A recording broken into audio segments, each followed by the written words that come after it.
IPL cover చేసినప్పుడు short time ఉంటుంది. So బయటకు వెళ్ళి రావాలంటే ఫుల్ రష్ ఉంటుంది. ఇంకొక చిన్న అనౌన్స్మెంట్ అండి. మేము రెగ్యులర్గా అపెక్స్ వాళ్ళందరూ కూడా మాట్లాడుతున్నాం. ఇప్పుడు పిచ్లో, గ్రౌండ్లో, సీటింగ్ కెపాసిటీలో ప్లేయర్స్కి అండ్ విజిటర్స్కి కావాల్సిన అరేంజ్మెంట్స్ అన్ని కంప్లీట్ అయినాయి.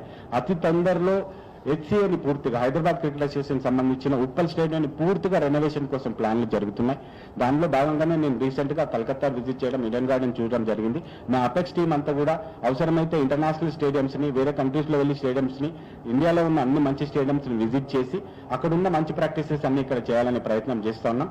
మీరు 1 yearలో ఒక పూర్తి రివాంప్ అయిన స్టేడియంని చూస్తారని నేను మీ అందరికీ మాటిస్తున్నాను. నేను అంతేకాకుండా ఇక్కడ ఉన్న మా ప్లేయర్స్ రూమ్స్ కానీ అవన్నీ కూడా ఇంకా రెనోవేషన్ జరగాల్సి ఉంది. కోవిడ్ టైంలో ఇక్కడ కొంచెం ఇబ్బందులు జరిగిన వల్ల స్టేడియం ఒక 2 years పూర్తిగా క్లోజ్ అయ్యి అది రెనోవేషన్ జరగలేదు. అందుకే మళ్ళీ కోవిడ్ తర్వాత ఇప్పుడిప్పుడే ఆల్మోస్ట్ ఇదే పెద్ద మ్యాచ్ అనుకుంటున్నాం వరల్డ్ కప్ తర్వాత. ఇప్పుడు చేస్తున్నాం. మళ్ళీ ఐపీఎల్ వరకు ఇంకా కొంచెం రెనోవేషన్ జరుగుతుంది. ఐపీఎల్ తర్వాత మాకు సీజన్ క్లోజ్ అవుతుంది. మళ్ళీ సీజన్ సెప్టెంబర్లో స్టార్ట్ అవుతుంది. ఆ సీజన్ వరకల్లా మీరు కొత్త స్టేడియంని చూస్తారు. థ్యాంక్ యూ అండి.